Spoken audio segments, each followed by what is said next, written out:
जिन्होंने अपने प्रबल पुरुषार्थ के माध्यम से मोक्ष पद को प्राप्त कर लिया, उन सभी सिद्धात्माओं के पावन से चरणों में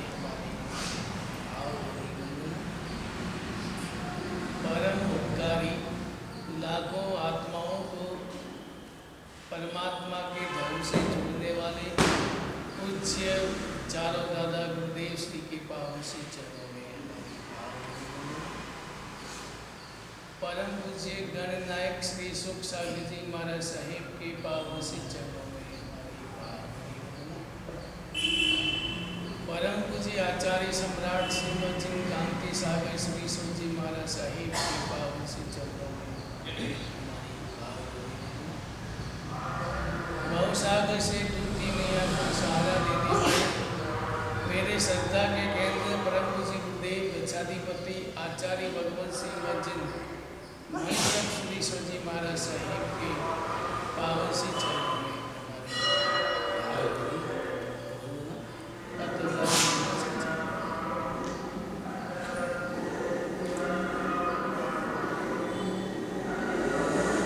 समुद्र के किनारे एक होटल में एक व्यक्ति रुका हुआ है।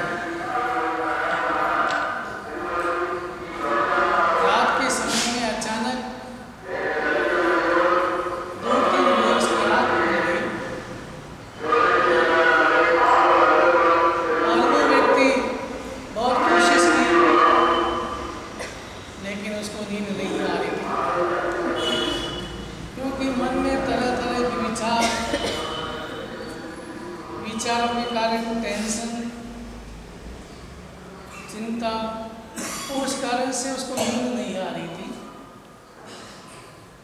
और ये कई व्यक्तियों की शिकायत होती है, हमारे साथ आँख खुलने के बाद नींद नहीं आती। मैंने गुरु महाराज को कहा, हमारा गुरुदेव 3 बजे आँख खुल जाती, नींद नहीं आती है, तो सोना क्यों, किताब लेके बैठ लो। लेकिन कई व्यक्तियों की शिकायत होती है, उस व्यक्ति को 3 बजे के बाद नींद नहीं आ रही थी। सोचा क्या करें, तो सोचा चलो समुद्र के किनारे घूमते हैं, हवा समुद्र के किनारे का आनंद लेते हैं, चलो नीचे चलते हैं। और वो व्यक्ति नीचे आया, समुद्र के किनारे पे घूमने लगा और अचानक उसके पाँव में ठोकर लगी। उसने देखा एक मकबल की थैली थी, वजनदार थी, उसने उठाई और समुद्र के किनारे जाके बैठ गया। थैली में हाथ डाला, गोल गोल पत्थर। अब जब पत्थर हाथ में हो, सामने समुद्र हो, तो मन क्या होता है कि चलो पत्थर समुद्र में फेंकेंगे, डब की आवाज़ आएगी, आनंद आएगा। उस व्यक्ति ने यही किया, एक पत्थर निकाला, समुद्र में फेंका, आवाज़ आई, आनंद आया। बस बेचारा खोया, दूसरा डाला, तीसरा डाला, ऐसे करते करते सब पत्थर डालता गया। और अचानक लास्ट पत्थर था, वो डालने वाला ही था कि अचानक थोड़ा हल्का सा प्रकाश हो गया। और प्रकाश में देखा तो चमकीला पत्थर गौराई से देखा, और एक हीरा था, ये तो हीरा है। अब वो एक हीरा हाथ में है, अब वो हताश हो गया, उदास हो गया, गमगीन हो गया, चेहरा मुरझा गया, उदास हताश परमात्मा को कोसने लगा और ऐसे गमगीन बैठा है, चेहरा उतरा हुआ है। क्यों उदास हुआ कि अरे मैंने सारे हीरे, इतने हीरे थे, मैंने हीरे सारे समुद्र में डाल दिए। उदास बैठा, इतने में कोई सन्यासी आया। सन्यासी ने उसको चेहरा उतरा हुआ, मूर्छा हुआ देखा, अच्छा क्या हुआ भाई, तो इतना उदास क्यों? इसने क्या बताऊँ महात्मा, मेरे पर भगवान की दृष्टि नहीं, कृपा दृष्टि नहीं है। भगवान ही मेरे मेरे साथ ऐसा क्यों करते हैं? तो क्या हुआ क्या? उसने कहा महात्मा जी मैं सुबह सुबह चल रहा था, ठोकर लगी, थैली मिली और मैंने सारे कंकड़ समझ करके मैंने सारे समुद्र में डाल दिए और एक केवल एक हीरा ये बचा है। सारे मैंने हीरे डाल दिए समुद्र। अब वो तो पानी लहरों में आगे चले गए। इतने हीरे मिले लेकिन सारे हीरे पत्थर में समुद्र में डाल दिए। महात्मा जी ने कहा अरे उठ, हाथ पकड़ा, उठाया, खड़ा किया, तो भगवान उठ और भगवान को धन्यवाद दे, भगवान को धन्यवाद दे। उसने कहा समुद्र में डाल हीरे तो सब डाल दिए मैंने, भगवान को क्यों धन्यवाद दे? भगवान को धन्यवाद है कि एक हीरा तो तेरे पास बचा है, तुम्हारा नजर आ गया तो फेंकने से रुक गया, तो एक हीरा तो बचा है, उस हीरे को लेके जा और पुरुषार्थ कर, वापस तुमको थैली भर के हीरे उदास होने की जरूरत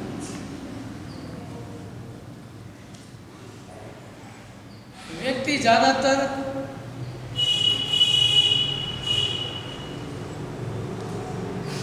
जो पास में है उसकी ओर नहीं देखता है, और जो नहीं है, जो चला गया, उसके बारे में सोच करके व्यक्ति टेंशन करता है। हमारे विचार अच्छे हो, मन अच्छे हो, निर्मल हो, विचार अच्छे हो, तो हमारा शरीर भी अच्छा रहता है। अगर हमारे विचार खराब हो, मन खराब हो, तो फिर क्या होता है?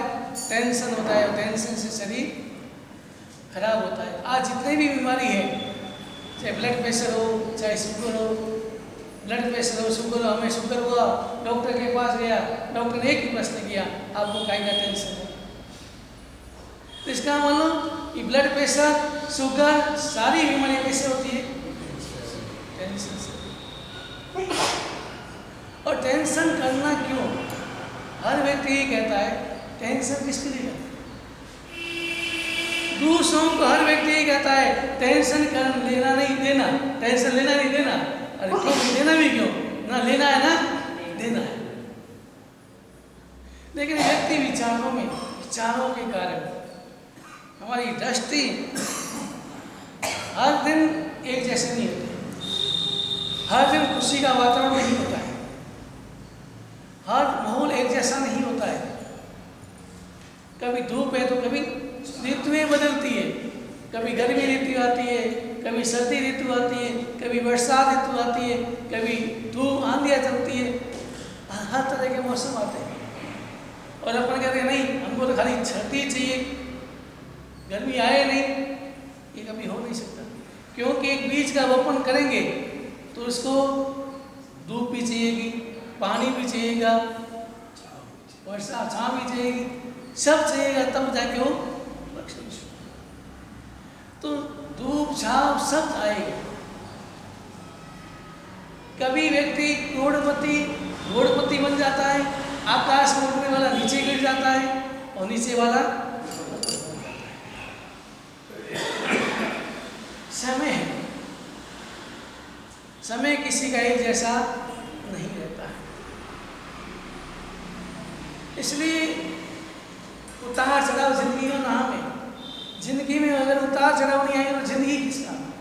जिंदगी में उतार चढ़ाव आएंगे, लेकिन उस उतार चढ़ाव में मेरे मन, मेरे विचार, मेरा चिंतन कैसा होना चाहिए?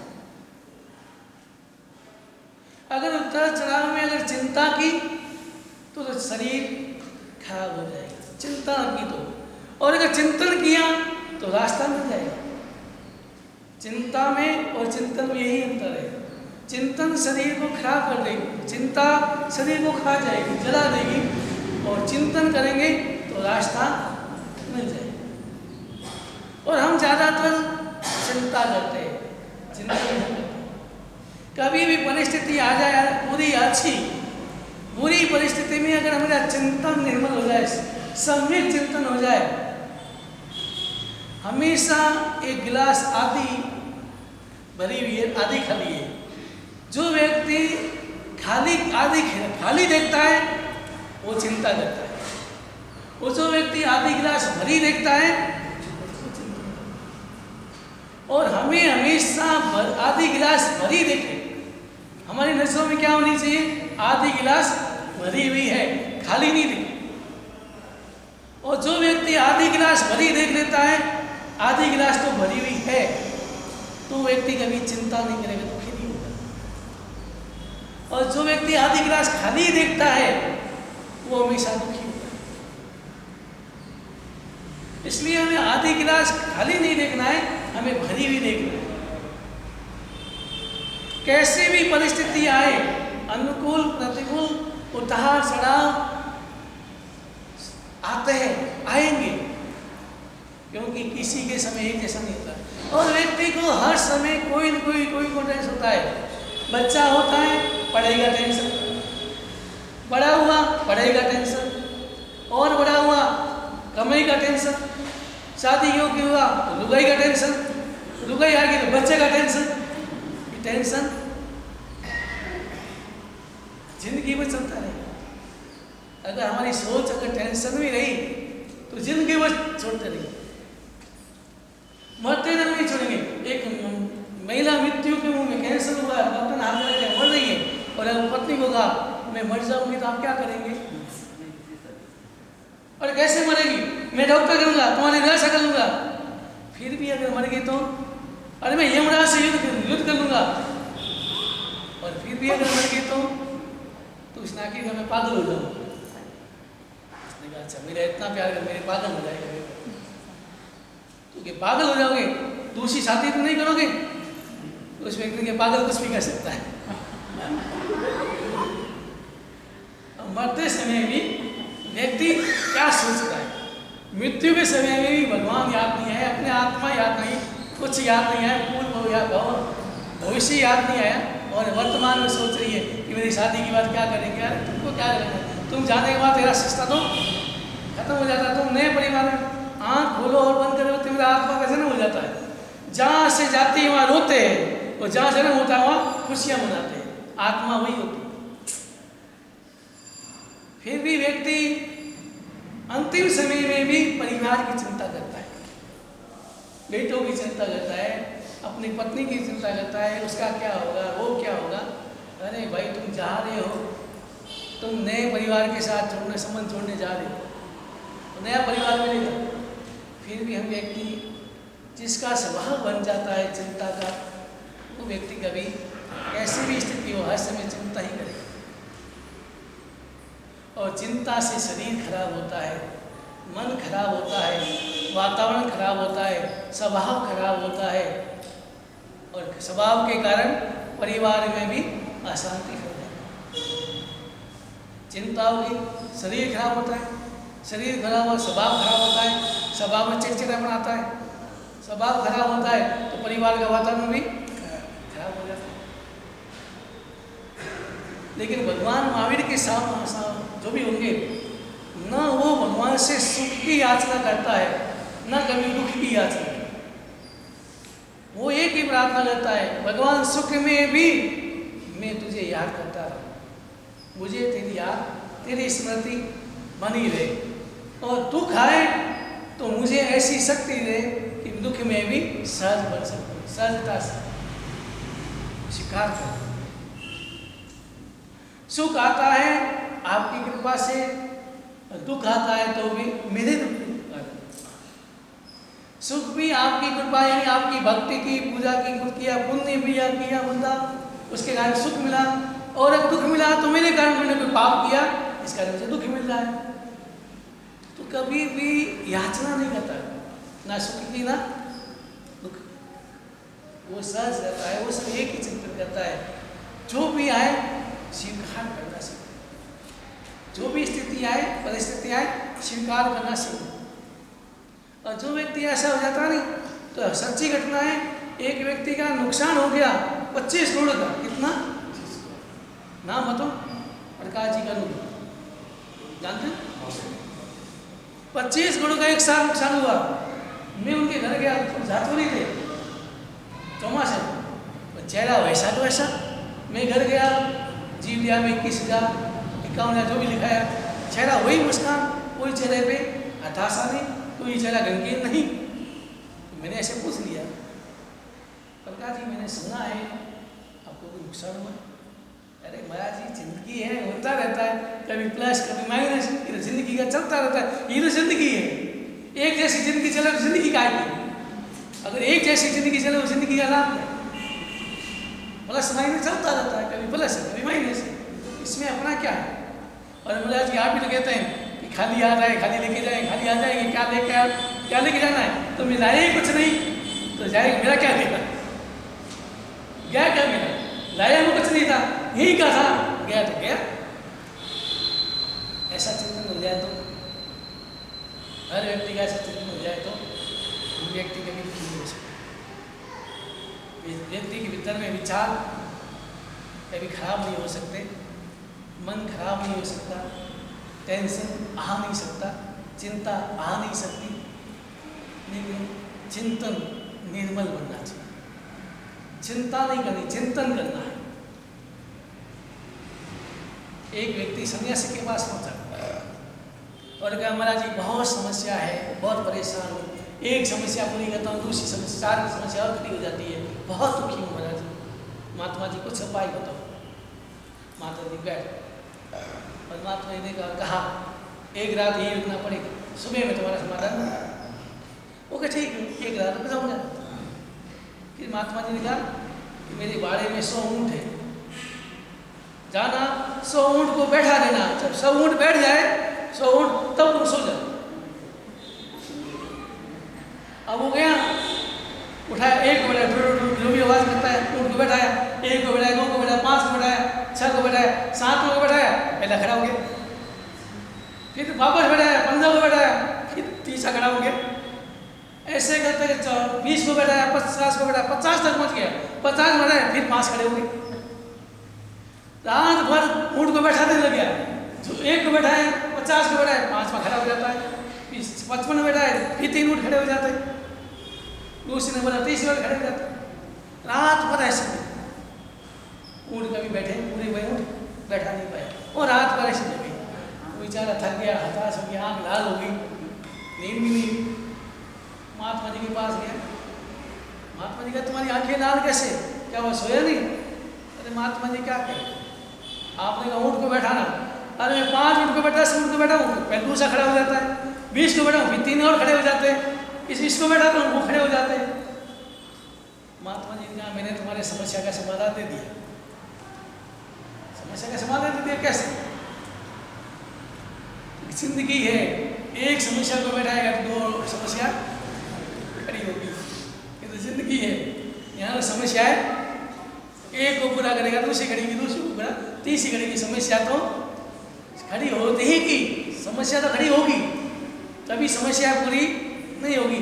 लेकिन उस समस्या में अगर तुम सो जाता, देख लेता कि तुम बैठने वाला नहीं है, सो जाता तो आराम से नींद हो जाती।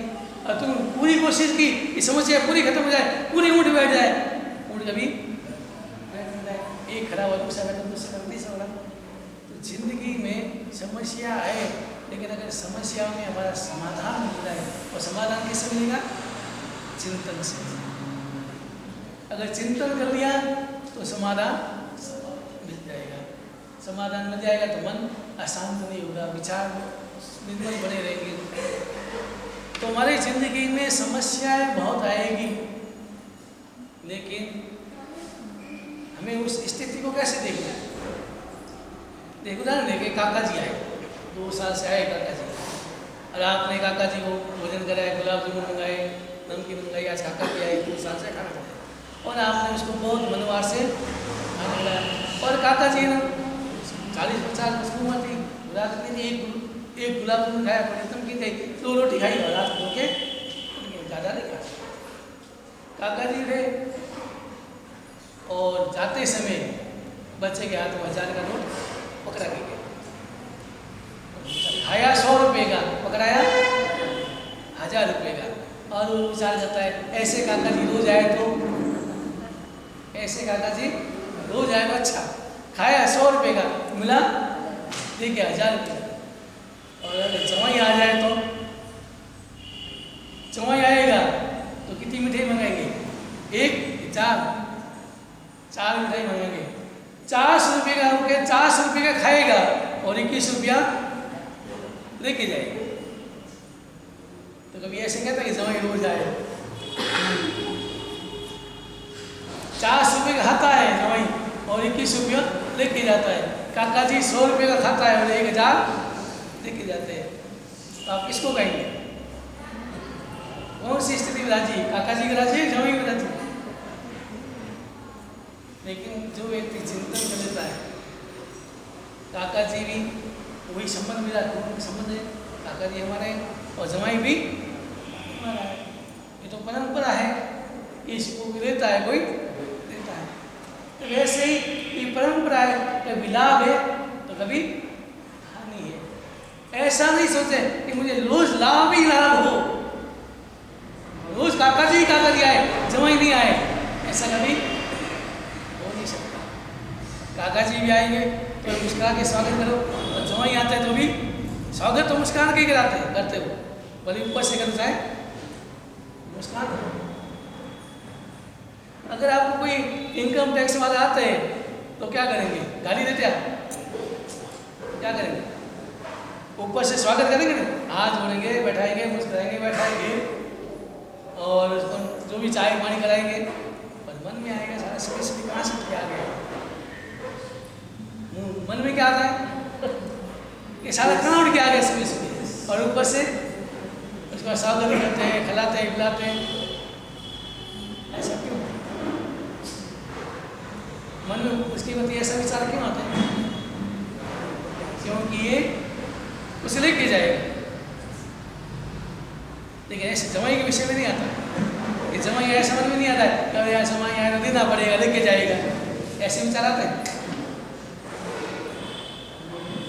तो जहाँ विचार हमारे अच्छे हो जाए, विचार निर्मल हो जाए, चिंता नहीं करना है, हमें क्या करना है? चिंतन। आज तो समय हो रहा है क्योंकि अब सब कारीगरों ने फिर इसके बारे में और कभी विस्तार से वर्णन करेंगे। लेकिन ये समझना आज बात ये कि 2 बातें सीखना, एक तो हमेशा आधी गिलास का देखेंगे भरी हुई, और दूसरा चिंता नहीं चिंतन करना। अगर ये 2 बातें मन में उतार लें जीवन में तो कभी व्यक्ति दुखी नहीं होगा।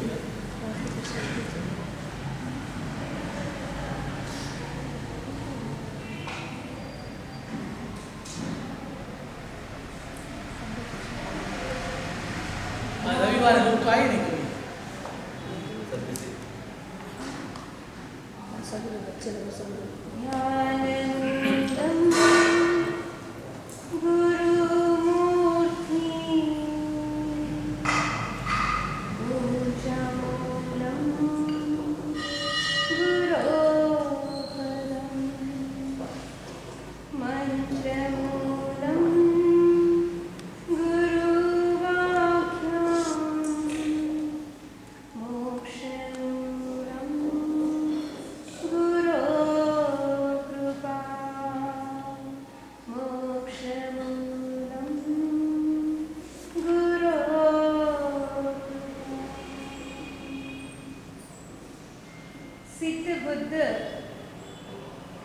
निरंजन निराकार बन गए हैं, जिन्होंने अपना स्थान सिद्ध गति में प्राप्त कर लिया। ऐसे अनंत सिद्ध परमात्माओं के चरणों में शत वंदना। चारों दादा गुरुदेव के चरणों में शत वंदना। प्रज्ञा पुरुष, प्रखर विद्वान, मेरे आस्था के केंद्र गुरुदेव श्री जनकांति साधा सुरक्षित मस्तान के चरणों में शत वंदना। नवकाम मंत्र के साधक, सुरीन मंत्र के आराधक, अवंती तीर्थोद्धारक, वर्तमान खरतर गच्छाधिपति गुरुदेव के चरणों में शत वंदना। स्थविर मुनिराज मुक्ति प्रसाद साहब एवं गणवर्य मनीष प्रसाद साहब के चरणों में शत वंदना। प्रेरणा की पयोदधि, वात्सल्य वारिधि, मम जीवन उपकारिका द्वय गुरुवर्या श्री साहब एवं गुरुवर्या सम प्रीति की सुधा जिज्ञासा एवं समस्त चारित्र आत्माओं के चरणों में शत बना।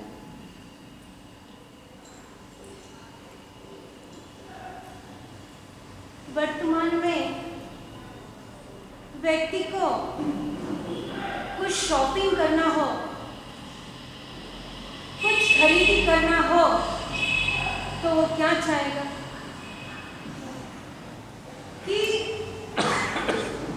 मुझे बार बार एक एक चीज के लिए अलग अलग एरिया में मुझे जाना नहीं पड़े, एक ही जगह मुझे सारी चीजें मिल जाए तो कितनी आसानी हो जाए, मेरा समय बच जाए, थकावट नहीं होगी। एक कपड़ा खरीदना हो तो कपड़े के मार्केट और ज्वेलरी खरीदना हो तो ज्वेलरी के मार्केट। और इस 5G जनरेशन में ऐसी इच्छाओं की पूर्ति के लिए क्या बनाए गए? मॉल बनाए।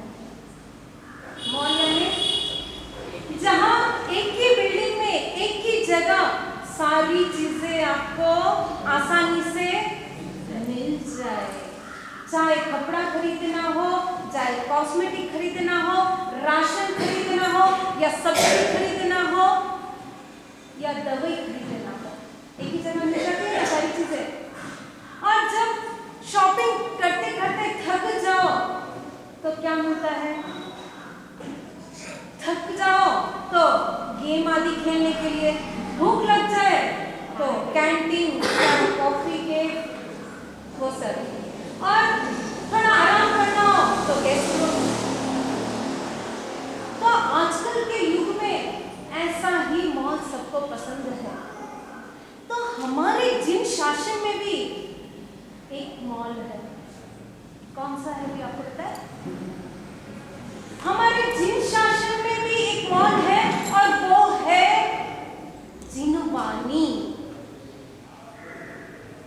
जिनेश्वर दादा ने जो अपनी वाणी फरमाई, वो वाणी जिसमें संकलन है, वो आगम हमारा मॉल है। दुनिया में, विश्व में ऐसा कोई भी पदार्थ नहीं होगा जिसका वर्णन हमारे आगमों में नहीं आता है।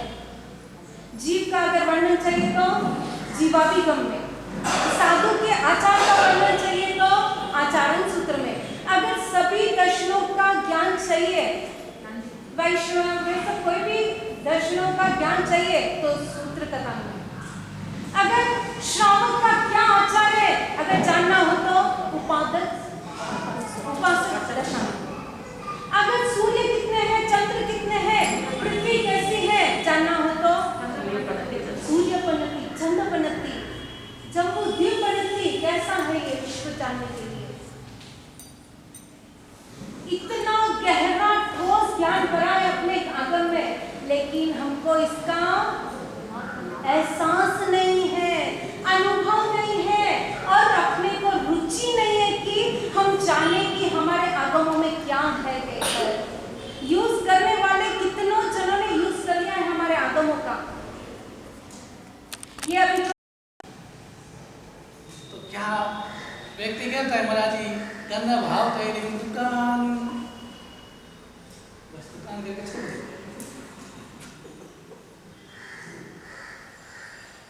लेकिन ये आप भी कर सकते हैं। 8 दिन बंद करें तो क्या होगा, क्या फर्क पड़ेगा?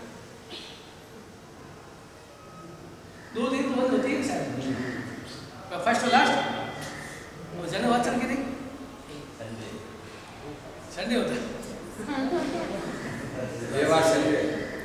ईश्वर संडे। लेकिन विचार तो वास्तव में अगर 8 दिन दुकान बनेंगे, 8 आत्मा की साधना करें, 8 दिन तो है साधना करने के लिए होते हैं, शनि होते हैं चंद्रमास में। अगर उस दिन अगर हम 8 दिन दुकान बंद करके आत्मा की साधना करें, मन को इंद्रियों में विजय प्राप्त करने का पुरुषार्थ करें, तो हमारा जीवन सार्थक हो जाएगा। और बाकी आप दुकान खोल के जो पाएंगे वो तो यहीं रहने वाला है, साथ चलने वाला कोई साथ नहीं। और 8 दिन आराधना साधना करें, पोषण करें, उससे मेरी कर्म निशा होगी, आत्मा का पोषण होगा, तो जल्दी से हमारी मंजिल पर तक पहुंच सकते हैं। और दुकान खोल के बैठ के तो अनादिकाल से यही किया और क्या किया।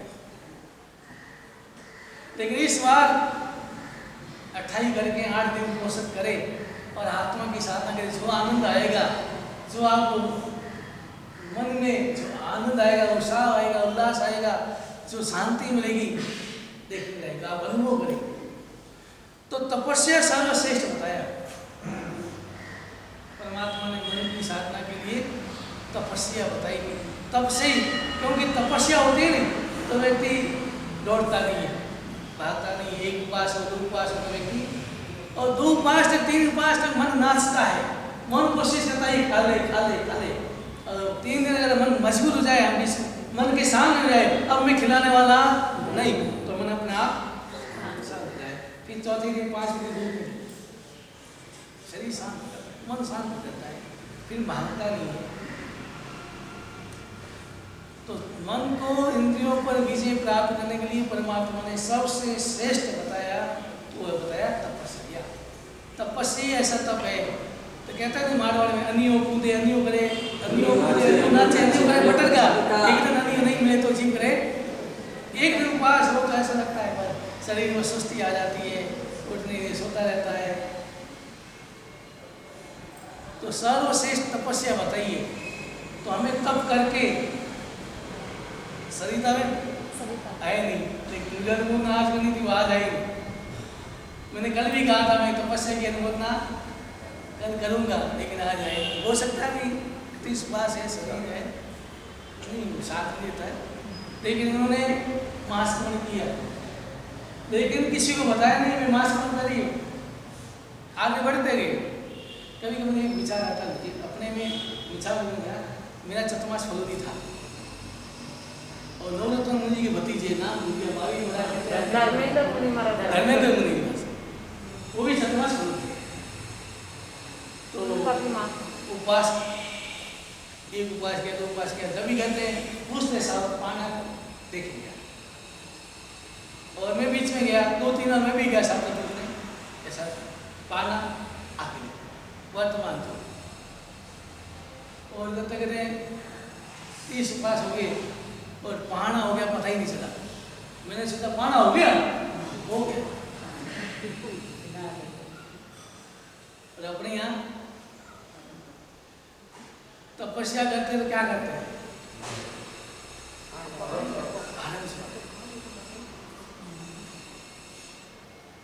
और वैसे जैसे गुप्त दान होता है ना, वैसे गुप्त तपस्या और दान गुप्त। पर कई ऐसे व्यक्ति होते हैं तपस्या करते हैं, पता ही नहीं चलता। अब तपस्या होती है, जैसे मैंने मांसकरण किया, तो मांसकरण के बाद पत्रिका छपी, कार्यक्रम हुआ,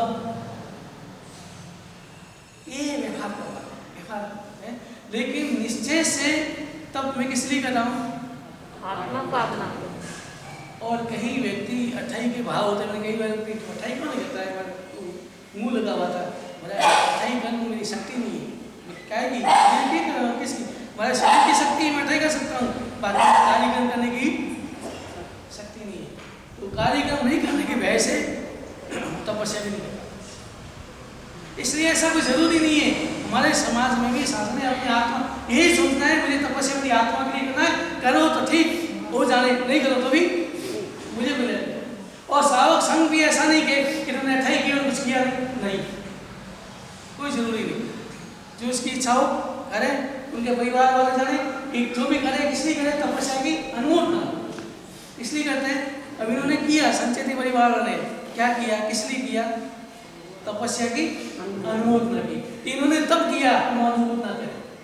लेकिन अनुमोदना ये भी होती है, अनुमोदना उन्होंने मांसकरण किया तो वो अगर 28 करता है, उनके साथ 28 करते, तो पाना साथ करते, तो ये पूरी अनुमोदना वो अनुमोदना होती, और वो अनुमोदना पूरी होती, लाभ होता। तो अभी भी हम भी ऐसे ही करेंगे, कोई तपस्या करे तो हम भी 28 करके उनका साथ नहीं करके पाना साथ करें और उनकी तपस्या की अनुमोदना करें। विचार करें, उन्होंने मास ग्रहण किया, मैं अठाई तो मैं भी कर सकता हूँ, अठाई मैं भी करूँ, ये तपस्या की अनुभूति है। उन्होंने मास ग्रहण किया, छोटी उम्र में मास ग्रहण किया, तपस्या की, 30 के पास की, और एकदम ऐसे नहीं कि मास ग्रहण किया सोते सोते किया, नहीं, पूरी क्रिया भी, तपस्या के साथ साथ क्रिया भी जरूरी है। मैं अपनी आराधना, साधना, क्रिया, प्रतिगमन दोनों टाइम वो व्यवस्थित कर सकूं। मैंने उपवास के लिए वचन के लिए सोते सोते रहे, प्रतिगमन भी सोते सोते, क्रिया भी सोते सोते, तो ऐसी तपस्या जितनी हो उतनी करे। वो जरूरी नहीं है कि मैं मास ग्रहण ही करूँ। अगर मेरी साधना पूरी अठाई होती है, 8 उपवास होते हैं, मैं साधना में रहता हूँ, मेरी हर क्रिया में कर पाता हूँ, तो वो अठाई लाभदायक है। और अगर मैं मास ग्रहण करूँ, मेरी शरीर शक्ति है तो मास ग्रहण करो, लेकिन शरीर शक्ति नहीं, मैं सोता ही सोता रहूँगा, क्रिया नहीं करूँगा, मुँह बंद करके सो गया तो क्रिया नहीं हुई, प्रतिगमन नहीं हुआ, तो मास ग्रहण उतना लाभ नहीं देगा। इसलिए क्रिया पूरी करें, तपस्या करें, हम तो उस तपस्या की अनुरोध न करें, और हमें परमात्मा से ही भावना पाए कि हमारे जीवन में भी तपस्या का उदय आए। हम भी कभी कभी मास बन गए, अठाई करें, 15 करें, 16 करें, तपस्या करें। अभी भाइयों के लिए इस 16 तारीख से, पंचमी से अक्षय निधि तक चालू हो रहा है। अक्षय निधि और समोसा दोनों तब शुरू हो रहे हैं। जिसको भी करना है अक्षय निधि तब, समोसा तब, वो अपना नाम लिखा दे ताकि उनकी व्यवस्था कर सके। 15 एकादशना रे उपवास, 15 एकादशना रे उपवास भाई हमेशा करती है, 15 उपवास, एक उपवास होता है, 15 दिन एकादशना करना, एक उपवास करना है। तो जिनको भी तपस्या करनी है, अक्षय निधि समोसन तब करना है, तो उसका नाम आप लिखा दें ताकि उनकी व्यवस्था, एकादशना की व्यवस्था सुचारू रूप से कर सकें संघ वाले। तो ये नाम जरूर लिखाएं अक्षय निधि तब, और हमें तब इस पोजिशन में ज़्यादा से ज़्यादा तपस्या करें। अठाई हो, अठाई करें, 5 करें, 13 करें, बिना करें, जितनी शक्ति हो तपस्या करें, और तपस्या करके अपनी आत्मा को, अपने मन को इन्हीं पर कीजिए प्राप्त करें।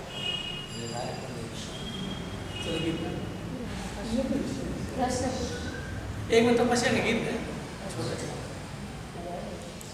तप की अग्नि में डालकर अपने जीवन को शुद्ध कर लो निजाचा।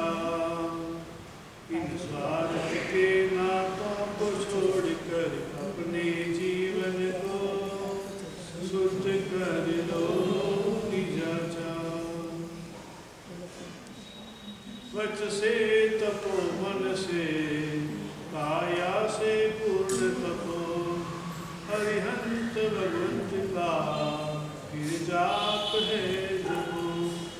जल जाएंगे तप से रहा जो अधिका, शुद्ध कर लो निजाचा। नित तप की अग्नि में डालकर अपने जीवन को शुद्ध कर लो निजाचा। तेला करे कोई, कोई अठाई करे, तेला करे कोई, कोई अठाई करे। कोई मास तप करे, कोई वर्षी तप करे, कोई मास तप करे, कोई वर्षी तप करे। देव के बालक गाए झूम के जय जयकार, शुद्ध कर लो निजाचा। नित तप की अग्नि में डालकर अपने जीवन को शुद्ध कर लो निजाचा। ना राग हो मन में, ना द्वेष हो तन में, ना राग हो मन में, ना द्वेष हो तन में। चौर छा जाए गुण आपके मन में, चौर छा जाए गुण आपके मन में। हो जाएंगे फिर तो निरामय निर्मल तप सुख का, शुद्ध कर लो निजाचा। नित तप की अग्नि में डालकर अपने जीवन को शुद्ध कर लो निजाचा। प्रश्न आपका है, रसनेन्द्रिय में लोलुप्त कौन से जीव को बताएगा? बाहुबली, मछली, बराबर है। हर्ष हर्ष। अब लेडीज के लिए बाकी चारों इंद्रियों में लोलुप्त जीवों का सिर्फ नाम बताना है।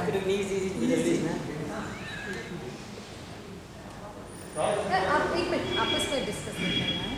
आपको आता है तो आप खड़े हो जाओ, जिसको आता है सिर्फ अपना हाथ ऊंचा करो।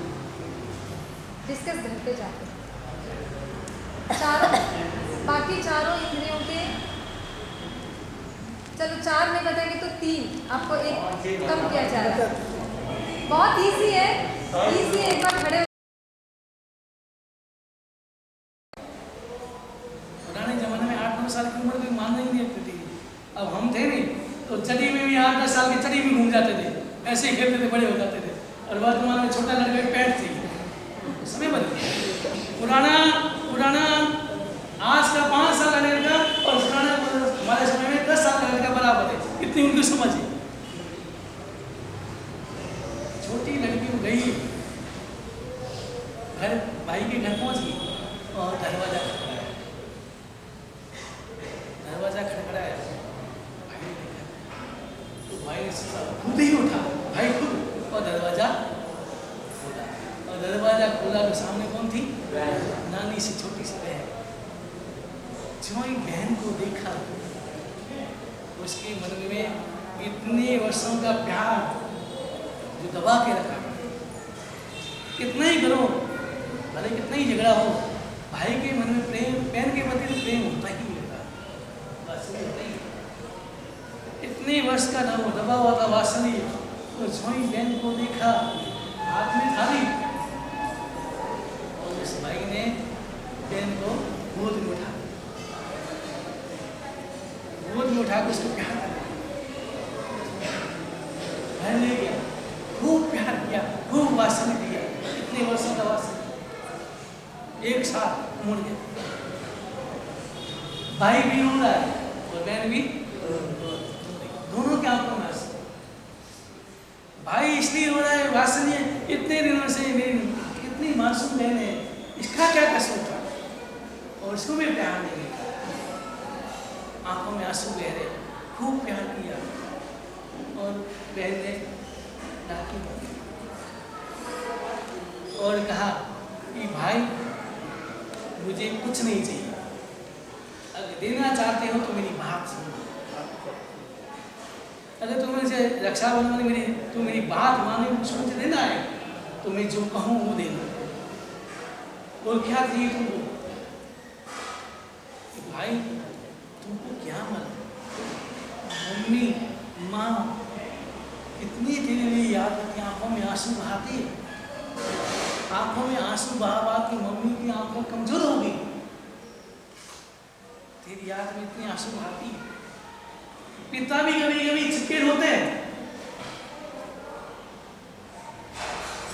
भैया मुझे ना तेरे आंसू देख सकती हूँ, ना मम्मी पापा के आंसू। इसलिए भैया अगर मुझे तुम खुश रखना चाहते हो, मुझे हंसते खेलते देखना चाहते हो, तो चलो मेरे साथ।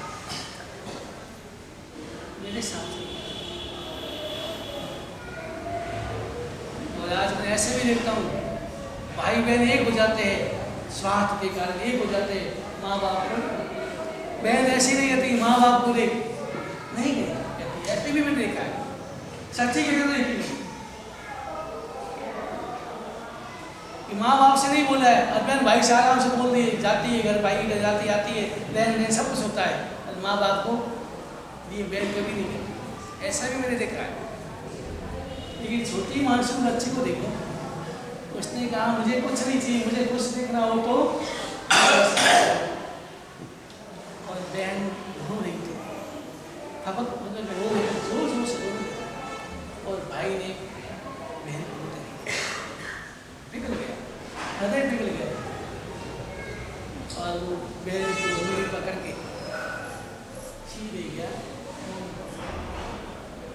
सीधे जाके चरणों में झुक गया, कोई वार्तालाप नहीं किया, सीधे ही चरणों में झुक गया।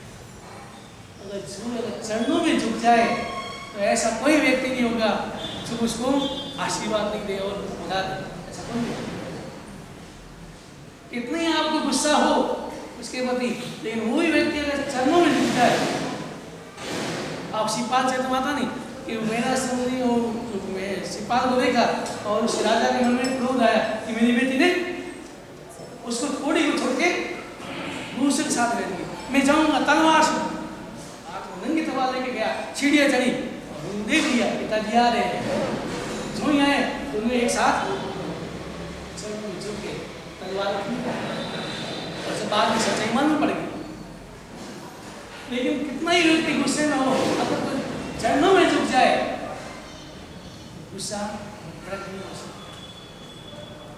तो माँ बाप के चरणों में झुक गया और जो ही चरणों में झुका, माँ बाप ने उसको उठा लिया, गले लगा लिया, भूल गए, वो उसकी गलती भूल गया, वो उसकी कोई गलती याद नहीं, और दोनों आपस में गले मिल गए और बात नहीं वापस में। ये भाई बहन का कर्तव्य है, दो बातें कहता हूँ, बहन का कर्तव्य है भाई को समझाना, माँ बाप के पास। इसका मतलब ये नहीं तुम्हारे ननद के भाई को भी माँ बाप से दूर नहीं, दोनों बातें ध्यान रखना है। बहन अपने माता पिता का भी ध्यान रखना है, तो आपके पति के माता पिता का भी ध्यान रखना है। आप अगर अपने सास ससुर को अलग रखते हो तो तुम भाई को भी नहीं कहने अधिकारी नहीं है, तुम माँ बाप को छोड़कर अलग क्यों ले रहे हो, अधिकारी नहीं है। दोनों बातें ध्यान रखना। तो इस प्रकार रक्षाबंधन आज का त्यौहार है। एक छोटा सा पुराने जमाने रक्षाबंधन, एक बहन भाई बहन के वहाँ गया तो उसने बहन ने खाली गेहूँ रख दी, क्या रख दिए, ये क्या खाओ, इससे सब मिठाइयाँ बनती है, इसे तो सारी मिठाइयाँ बनती है, खा लो। भाई भी तिरपाल का था, उसने भी शानदार बॉक्स बनाया, दिया बहन को। बहन ने खोला, क्या लाया भाई, क्या लाया, खोला तो क्या थी, रुई निकली। ये रुई और इसी तो साड़ी बनती है, तो गेहूँ से मिठाई बनती है, इससे सही साड़ी बनती कभी कभी ऐसे। तो ये रक्षाबंधन का त्यौहार हमें जिम्मेदारी का समझना है और बहन की रक्षा के लिए हमें तत्पर रहना है। तपस्या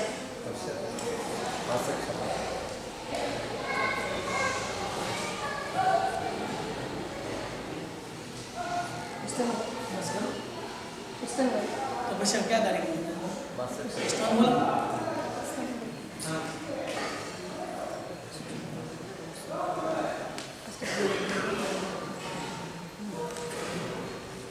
आज के दिन राखी का त्योहार है। तिरुपति में जब भी कार्यक्रम होता है तब एक साथ में दो होता ही है। मैंने काफ़ी बार देखा है और इस बार भी ऐसा ही हुआ। आज है राखी का त्योहार और साथ साथ में मास कमल के तपस्वी का अनुमोदना करने का दिवस हमको मिला है, हम सबको करना है। पहले हम राखी का त्योहार देखेंगे। लेकिन एक बात है, मैं तपस्या की अनुमोदना कल ही करूँगा, कल तपस्या की अनुमोदना कल करूँगा, कल पाना है, कल ही करूँगा। भैया अपने बहनों से कभी मुँह मत मोड़ना, बहना अपने भाइयों से कभी नाता मत तोड़ना। कभी स्वार्थवश रिश्ते की डोर टूटने लगे तो प्रेम का धागा बांधकर फिर से नाता जोड़ लेना। रिश्तों में जो पावन प्यारा भाई बहन का प्यार है, किस्मत वालों को मिलता यह अनुपम उपहार है। रिश्तों में जो पावन प्यारा भाई बहन का प्यार है, किस्मत वालों को मिलता यह अनुपम उपहार